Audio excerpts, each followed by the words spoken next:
So let's get started. I see a few people standing up. I think that's great. We should all just sort of stand up for a second. I'm going to make a couple of introductory remarks. You know, the month of August is Make a Will Month. Now, that's a pretty dreadful thought.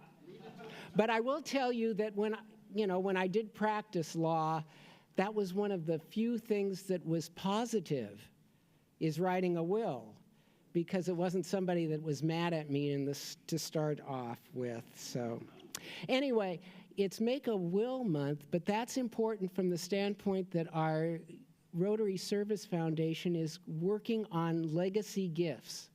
It's a perfect time to think about Rotary, Rotary International, and Seattle Rotary in making that legacy gift. So without further ado, we are going to have some music this afternoon, and we have Raymond, Tymus Jones, and Freeman Fong that are going to lead us. So off we go. Are you going to stay down there? All right, let's go.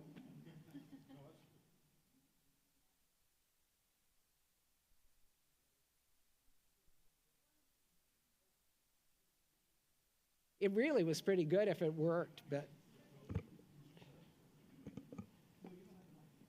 go ahead.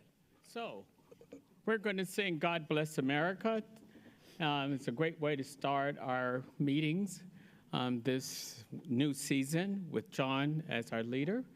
And I'm going to sing a verse that isn't normally sung, and then have you come in at the chorus.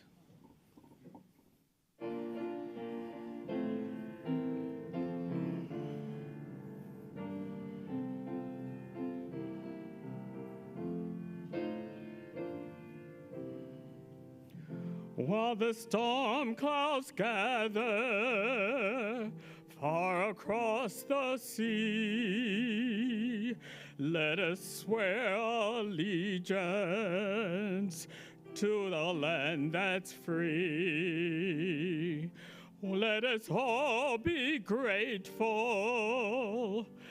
for a land so fair, as we raise our voices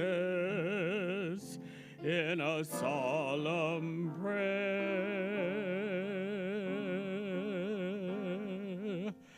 God bless America, land that I love. Stand beside her and guide her through the night with a light from above. From the mountains to the prairie, to the oceans wide with foam. God bless America, our home, sweet home. God bless America, my home, sweet home. Thank you. With that, everybody sit down, make yourselves comfortable. Thank you so much, Raymond. Thank you so much, Freeman. And the sound in this room is fantastic. You know, much better than what we've had in our hotels, and I'm so hopeful that everybody's enjoying themselves here with this nice, bright, airy room. We actually can see outside and see the sun, and hopefully this will all work out well. Just want to let you know that in the future when we're here, we will have box lunches. This is only a temporary situation that we have today, and we want to thank Larry for doing a yeoman job here. As he's eating, as he's grazing at the table over there. So, But he has helped us out greatly. Otherwise, we wouldn't be eating anything today. So this is all good. Well, I also want to thank Pete Delaney for doing a stellar job of reporting for us today. Thanking also Gina Hall, Dave Given, and Matt Albertson for greeting us here today and making sure that we get here. In the future, I hope that we will come through the doors that are just on your left as you leave, so that we don't have to go in through the normal entrance that you all took today. And we'll use that entrance for any of the wheelchair needs or needs of people that can't make stairs, but in the future we can come directly to this room, and if you have meetings, then you can take the elevator or stairs down to the meeting rooms. I wanted to also have we got our visitors up here? I guess so. So we have visitors that are listed here, and make a special note of our regional membership officer for Rotary International, Angela Lopez. Angela, welcome. This is all new, Angela, and you're here to help christen the new room here. At this particular point, in our program, I want to bring Maddie Von Hoff up to talk a little bit about our International Service Committee, which is doing a spectacular job of connecting us with Rotary International and making sure that we are actually giving. And that's where our dollars go, guys. And we all need to know a little bit more about that, and that's what we're going to find out about under Vicky's leadership in our Rotary Service Foundation. So come on up. And it's really exciting. Maddie is a relatively new member of our club, even though she's got her blue badge on, but she's relatively new, and I really love the idea of our people getting involved, our new members doing that. So come on up, Maddie. And I'll get out of here. Oh, yeah. It's a little different with the space here. Thank you, John. As said, my name is Maddie Von Hoff, and I currently chair the International Service Committee. I just started my second year at Seattle Rotary and have been grateful for the opportunities to learn through leadership. Last year, although we might have some new members in the room today, and I do caution you, last year I was a new member and I volunteered to help leadership send an email through Club Runner, and this year I'm standing at the podium. So just know that if you continue to volunteer, you might be voluntold at some point. Did that slide change? Thank you. I'd like to start off with a reminder that while we are together in this room as Seattle 4, we are certainly not alone. By joining Rotary, we joined a global network of 1.4 million Rotarians tackling the world's biggest challenges. I think as Rotarians, we feel this energy of being part of this movement of many, helping us to think globally and act locally. And nowhere do we feel that energy more than as members of Seattle's International Service Committee. As a committee, we seek to inform members about problems and concerns in the world around us to make this a better world for all people and come together to solve the world's most pressing problems. Through Seattle Rotary Service Foundation and your generous donations, we enable members to participate in making a difference through grants that fund local projects in all developing regions of the world, improving circumstances, empowering Rotarians, and saving lives. And finally, we connect Seattle Rotarians to Rotary clubs all around the world and to our Pacific Northwest neighboring clubs, working together to make a difference. This impact cannot be understated. Over the last 5 years, thanks to Seattle Rotary Service Foundation and your generous donations, we have contributed $222,000 to international projects, impacting over 1 million people.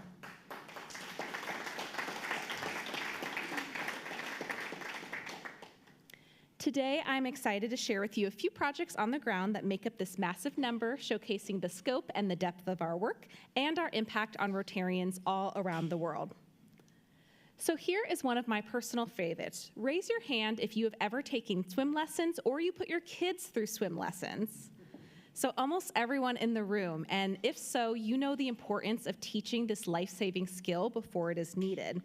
In Thailand, 75 to 80% of children cannot swim, and drowning is the leading cause of death in children, with 1,000 kids drowning every year. Partnering with the Chiang Mai Rotary Club to provide swimming lessons for 11 municipal schools, the Seattle Rotary Service Foundation funded 75% of this project.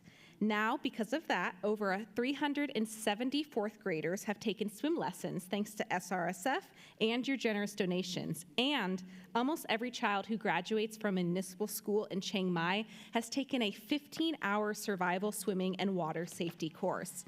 As we know, these are skills that kids will use for life.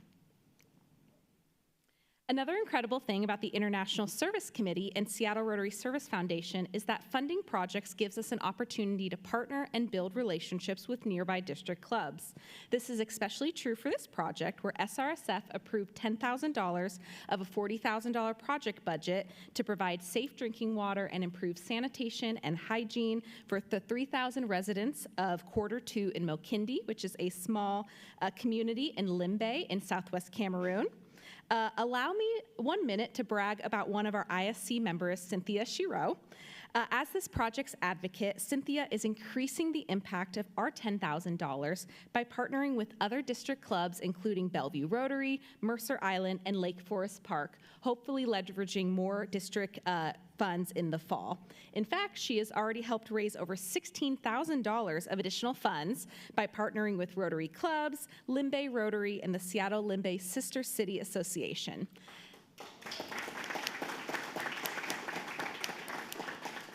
Thank you, Cynthia. And as you can see, when Seattle Rotary leads, others are inspired to join. And finally, it gets bigger.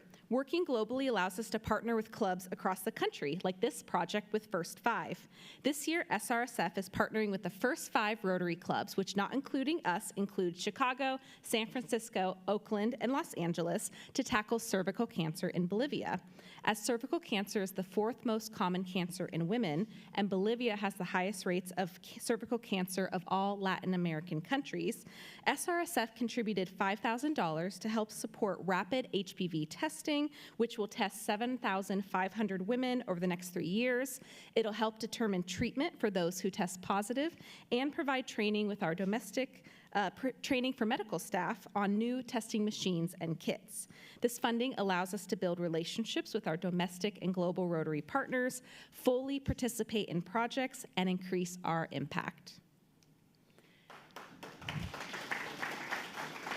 I like my clapping plant out in the audience.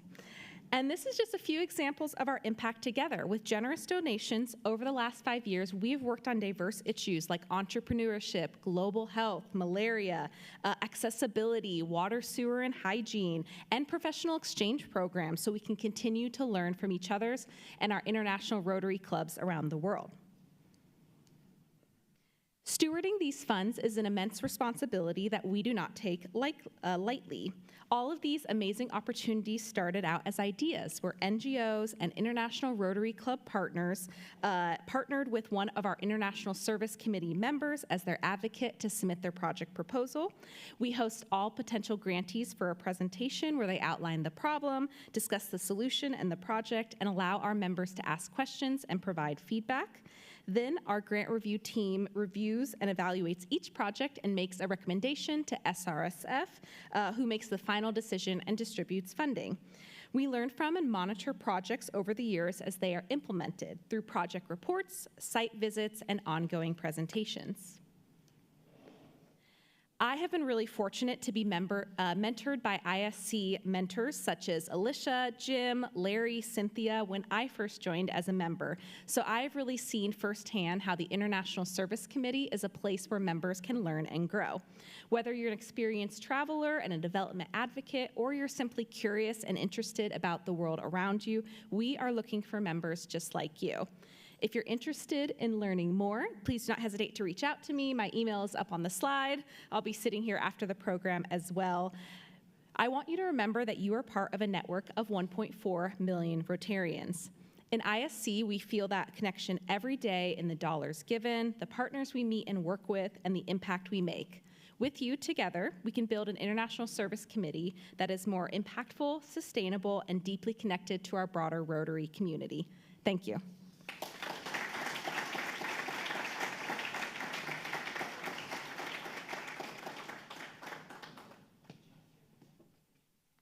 That was absolutely wonderful. What a great presentation, and what's more important,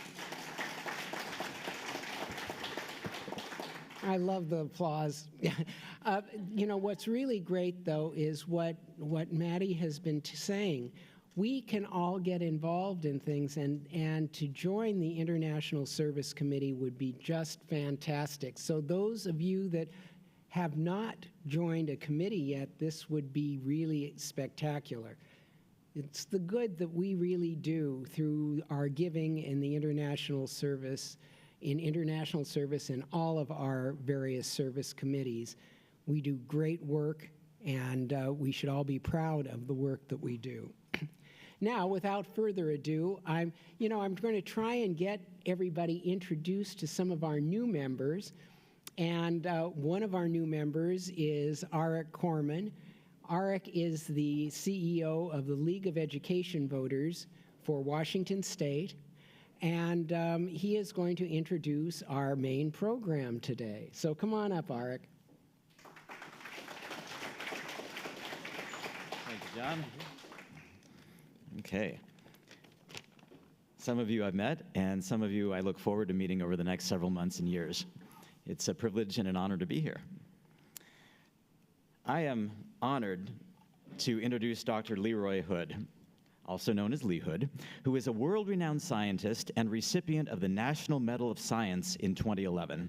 He co-founded the Institute for Systems Biology, also known as ISB, in 2000, and served as its first president from 2000 to 2017. In 2016 to 2021, Dr. Hood became Providence St. Joseph Health's Senior Vice President and Chief Science Officer. He is also Chief Strategy Officer and Professor at ISB.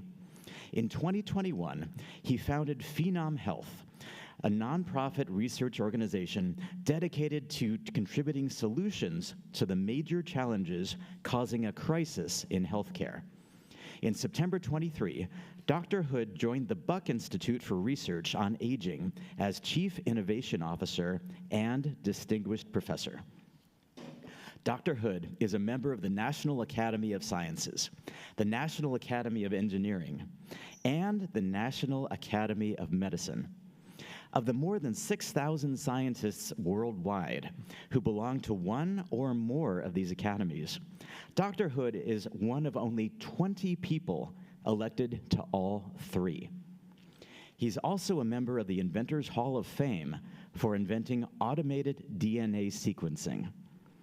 He received his MD from Johns Hopkins University School of Medicine and his PhD in biochemistry from Caltech. From 1967 to 1970, he was a senior investigator at the National Cancer Institute. Dr. Hood was a faculty member at Caltech from 1967 to 1992, serving for 10 years as the chair of biology.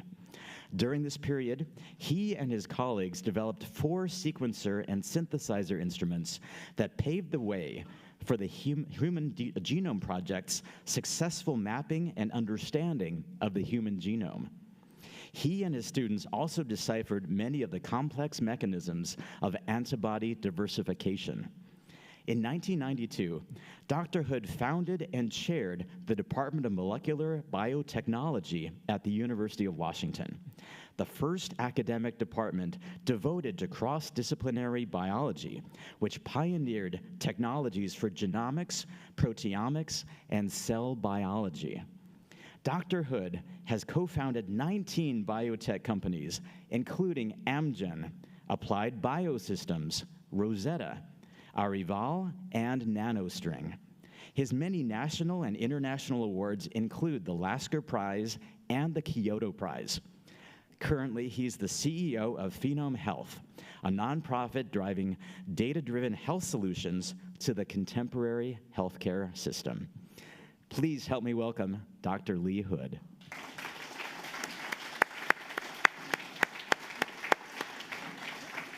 Thank you very much. Oh, hey, thank you for all you've done. Gosh, after that, I should say, are there any questions? Yeah. So I'd like to talk about two things. One, my lifelong passion in fundamentally changing healthcare because it's broken right now. And the way it's broken is because we're focused on disease.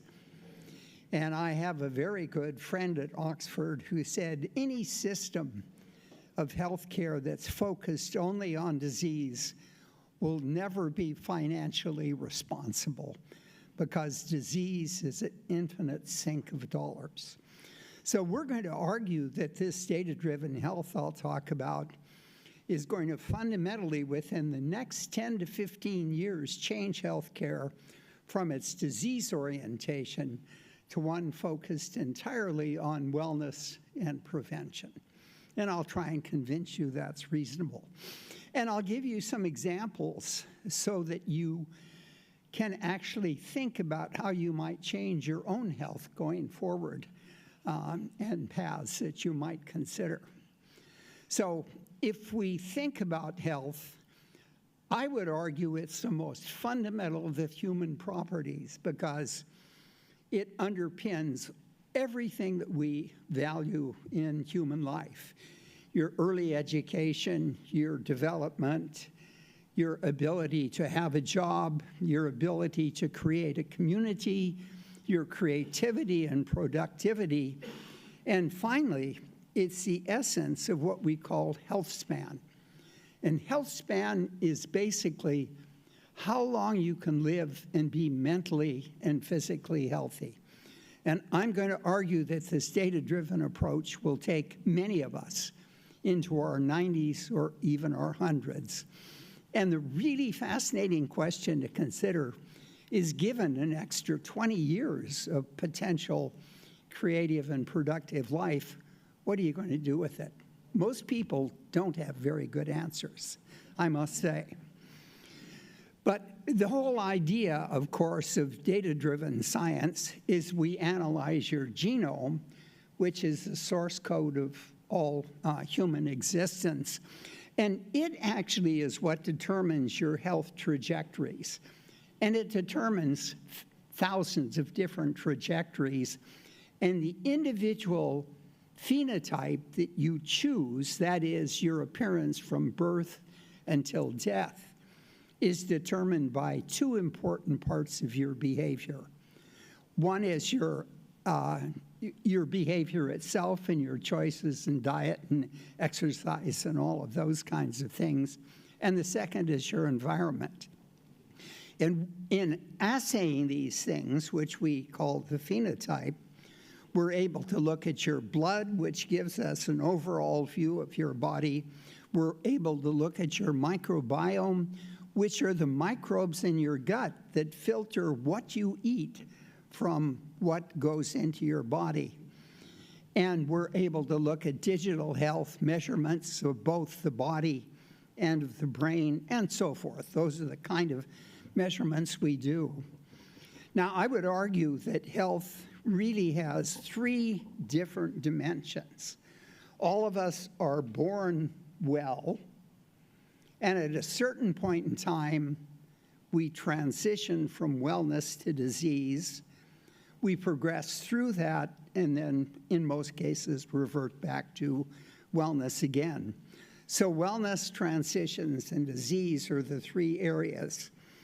And it's important to say that data-driven health has given the ability for us to look at most chronic diseases now and detect them years before they become clinically manifest. And this means we have the opportunity for predictive and preventive measures so that in a 15 to 20-year period, we'll see an extremely serious decline in chronic diseases, cardiovascular disease, Alzheimer's, cancer, diabetes, and the like. And what data-driven science have given us the ability to do is to, in a sense, optimize each of those three phases of your health. One, to optimize wellness. The ordinary person, even a well person, has perhaps 20 or 30% of your potential. And with a data-driven approach, we can extend that far beyond that norm. Number two, it takes the data-driven approach to determine these early transition points that we can reverse. And number three, we can use the techniques of modern AI and molecular biology to deal with disease that exists now, although we do it very poorly in general. So where do we go from here? In 2015, I started a company called Airvale. It was focused on scientific wellness. And it did a number of using genomes and phenome analyses. And it lasted over a 4-year period. It recruited 5,000 people. We have all this data that have led to more than 30 peer-reviewed papers. And each of those papers gives you a focus of wellness and how it can be optimized, or of disease and how it can be prevented. And I'll give you some examples of what we discovered. We were able to do statistical analyses of the 6 different types of data and come up with more than 200 actionable possibilities, which, if relevant to you, either enhanced your wellness or let you avoid disease. And we think with the new studies we're taking now, we'll come up with tens of thousands of actionable possibilities. And the only way we'll be able to deliver those is through AI. And if I have time, I'll say a word or two about that. Number two, we were able to demonstrate in 167 people, they transitioned from wellness to disease. And in the 10 we examined for cancer, in every one, we found markers in the blood that told us anywhere from 1 to 4 years before the diagnosis was made, the cancer was there. Number three, because we had people from 21 to 93, we were able to develop an algorithm to assess your biological age. That's the age your body says you are, as opposed to your birthday. The lower it is, the lower your biological age relative to your birthday, the better your aging and so forth. And with Airvale, we were able to demonstrate for women who stayed in the wellness program, they lost 1.5 years of biological age per year on the program, and men lost 0.8. So it's a metric for wellness in the future. Another really important metric is looking at the gut microbiome and demonstrating that it has a profound impact on your diet. It has an absolutely profound impact on the drugs you take, and it can either enhance them or it can make them much worse and less effective.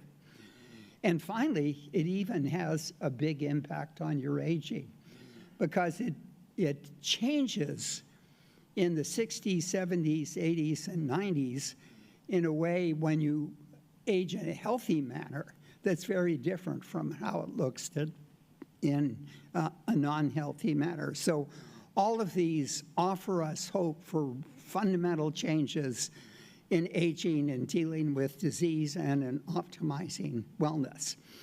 And I'll give you, it's really important to understand there are 2 types of wellness. There's the wellness you all know of diet and exercise and stress and sleep and so forth. And then there's this data-driven wellness I've been talking about.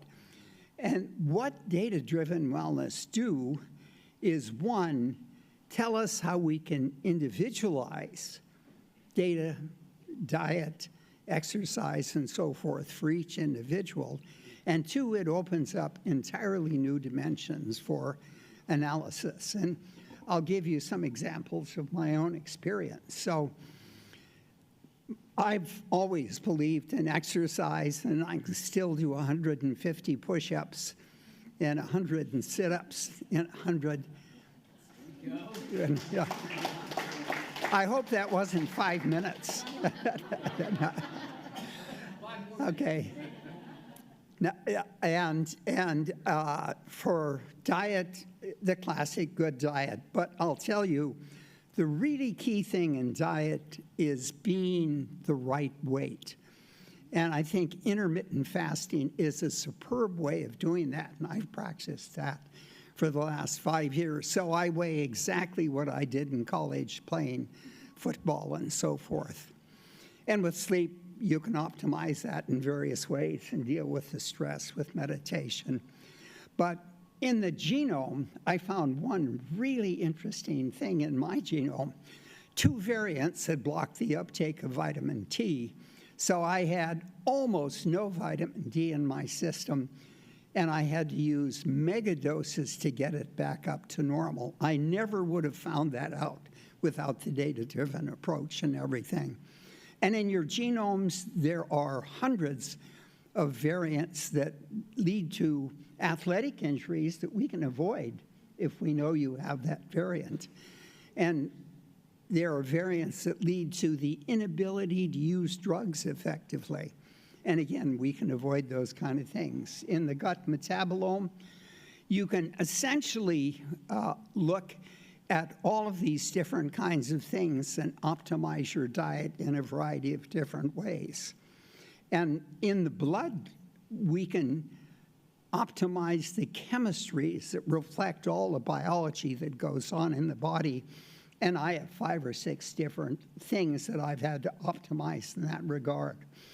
And to show you that these things are really useful, my biological age globally is 15 years younger than what I actually am, and my heart is 8 years younger. So these things are all possible. I wrote a book called The Age of Scientific Wellness with a colleague, Nathan Price, and this book talks about all of these kinds of things.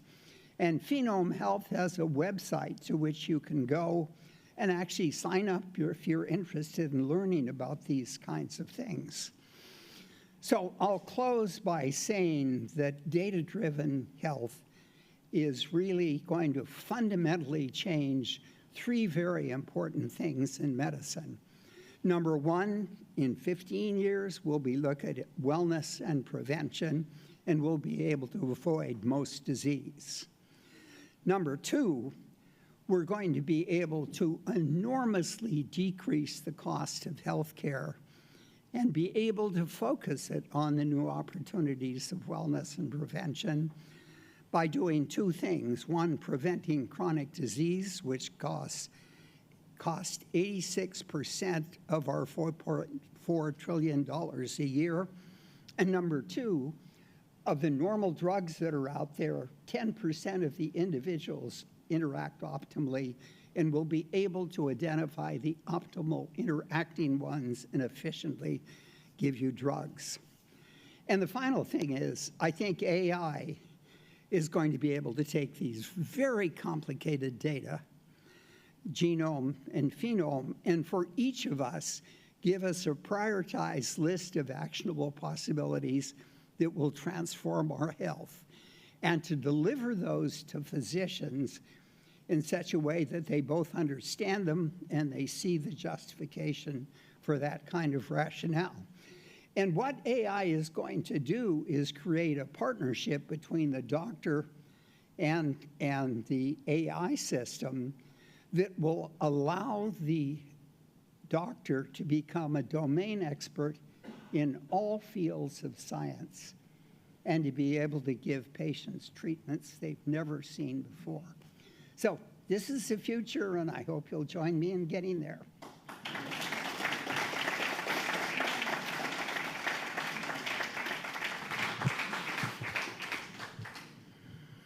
Hello, hello. Dr. Lee Hood, I'll jump with the first question. I myself do intermittent fasting as well. So I'm curious, what timeline in the day do you eat? And then my harder question goes towards diet. How do we know what's the right food to eat? For instance, I learned that oats is not good for human consumption recently, and I loved oatmeal for so long. So I was, poison myself or? But back to intermittent fasting first. Okay, well, we'll answer the second one. How do we know what to eat? You can use glucose monitors that are very sensitive in conjunction with eating different kinds of foods. And you can come very quickly to understand which foods stimulate an enormous sugar rise in your blood as opposed to no change whatsoever. And I'll tell you, people are very different. There are no general rules. Each person has to fashion that themselves. And there's a company called Day 2 in Israel that uses that kind of information to give you very specific diet information about how to optimize yourself and everything. Thank you. Dr. Hood, I'm Heather Fitzpatrick. Thank you for your comments today. I have a question about the predictive nature of genome and blood tests and the things you were talking about for behavioral health or mental health issues. Is there a correlation there? Is there something is there a series of testing that can be or will be available for behavioral health issues like bipolar disorder or Sure. depression or other sorts of mental health issues? Great question, because I didn't talk about that. I would argue what we're lacking almost entirely today in medicine is health for the brain, okay? It's mental health, it's cognition, it's the ability, integrative abilities, all of those. What we're doing at Phenome Health is actually using a company called Posit, which has 40 measurements that can assess 25 different cognitive features, okay? And what Michael Merzenich, who pioneered all of this, demonstrated is the typical person increases in cognitive abilities to the mid-30s and dies away. And he was able to show your brain is plastic by taking 1,000 80-year-olds and showing the vast majority could regain most of their different cognitive kinds of functions. The other thing he's done that's really striking is more than 2,500 clinical trials on 10,000 patients, where he's able to use these strategies to show that you can protect depression, you can predict the onset of depression, the onset of schizophrenia, the proclivity to drug usage and so forth, and even PTSDs. And he has workaround fixes for those of us who have lost certain cognitive abilities that can be used to bring them back. So in my vision of a world when you're 100, you'll have all of those cognitive functions in spades. And again, you have to ask yourself what you're going to do with them. We have a question. Well, first of all, thank you for being here. My question has to do with the COVID and the new vaccine that's out this fall. Would you recommend everyone take it? And secondly, the demonization of Dr. Fauci. What is going on with that? Yeah.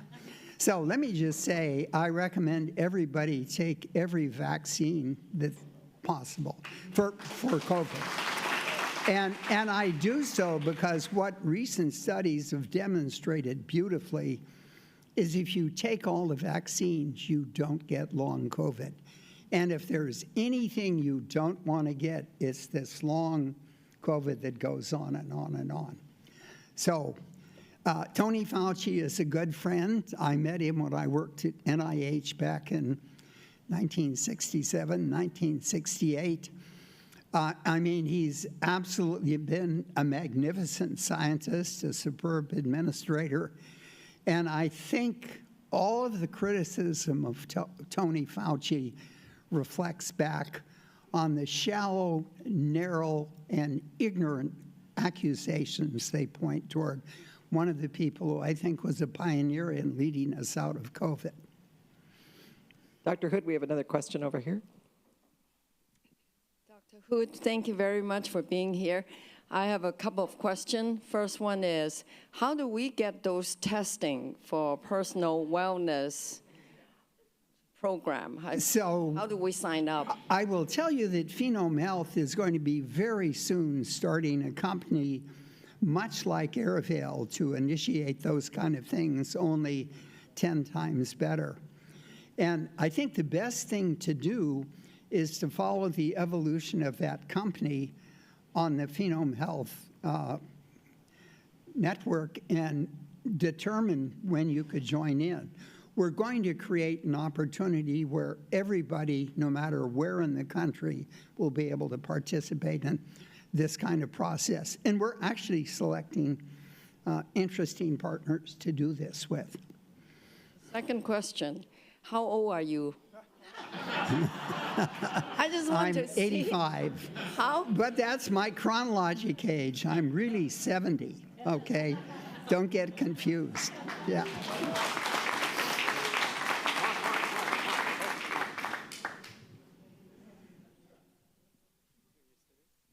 Hi, Dr. Hood.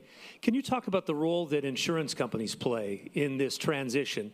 One of my doctors wanted me to have a heart scan so that we could stay ahead of any clogging down the road.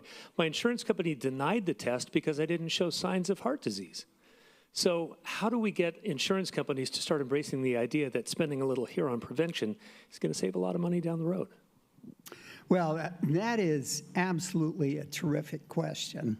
And I think the real answer to it is, you know, the U.S. in terms of quality health care lies at the bottom of the top 20 developed countries, in spite of the fact we spend 3 times as much as the next most expensive country. A lot of the reason we have all of those costs are insurance companies, okay?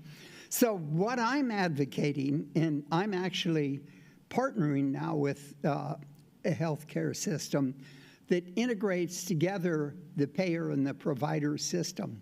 And what that does is it integrates together the needs and benefits of both in an effective way that will capture the attention of the payer and focus it on wellness and prevention and things like this. I talked recently with the CEO and the head of the healthcare payer system in this entity, and they're very enthusiastic about this kind of approach. So I'm going to take on 2 or 3 healthcare organizations with those integrated type functions, and I think in a 5-year period we can show they have such superior performance over those that haven't integrated these things that we'll be able to move forward in an effective way. And our last question. Thank you, Dr. Hood. I just recently listened to a presentation by Dr. Bill Kapp, who has a company by the name of Fountain Life. And he basically talks about what you are doing and actually puts it into practice. In other words, he's bypassing all the insurance companies and says, if you pay me cash, I will do all the testing up front, and I will provide you the, it's not prescriptions, is the guidance to how to maintain your wellness. Are you familiar with that, and is it something? I'm not, but it's an interesting idea to attempt. I do agree. All right, thank you. Yeah. But I think the key is really integrating the payer and provider functions so you integrate the opportunities and challenges both have. And that's what's going to move us forward.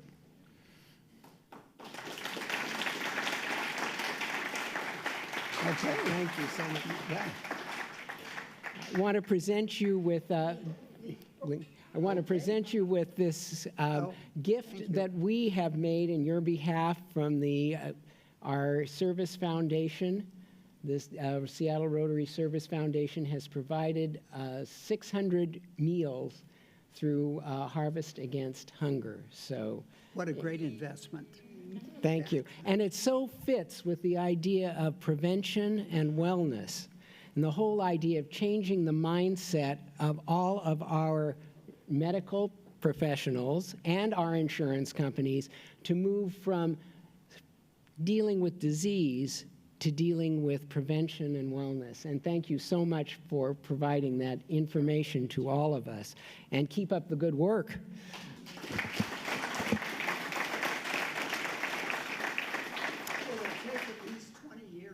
Yeah. Well, given what you have told us, you may be 85, and we'll look forward to your 105th birthday and getting this all taken care of for us here in this country. So thank you so much for your presentation. I also want to thank the REB Enterprises and Bob Alexander, Carl Benke, and Bloodworks Northwest for sponsorship of this and support of this meeting. And now I'm going to call up our program vice president, David Froome, who's going to give us some information on future occurrences within our club. Thank you. Oh, you want to... Yeah, I don't know. I'll just stay over here. As John said, I'm David Froome. I'm the program chair, and I'm getting myself into very big shoes. You know, between Jaime and John, these are big clown shoes, and it's hard for me to be such a clown. So, excuse me. Clown shoes? Yeah. Thank you. No. Anyway, with that said, let me just tell you what's coming up. First and foremost, on August 15th, we have the happy hour for good benefiting Harvest Against Hunger at 6 p.m. It will be a night of fun with Lake Union Rotary for this summer happy hour event featuring many of our members this month. In addition to David Bobanik's paella and former President Sue Nixon's music, we will also be treated to former President Mark Wright on his drums. Jan Levy and Kathy Gibson would love to see a strong showing of Seattle 4 members at this seminal summer event. The link to the ticket sale is up on the club website and in the newsletter. On August 21st, we have lunch meeting at the church here with Dr. Ben Danielson. Benjamin Danielson is a pediatrician and a clinical professor of pediatrics at the University of Washington School of Medicine. Please make sure to register to attend this event no later than this Friday, August 16th. It has to do with our ability to order the food. August 24th, a volunteer day at Wellspring Family Service for their back-to-school fair.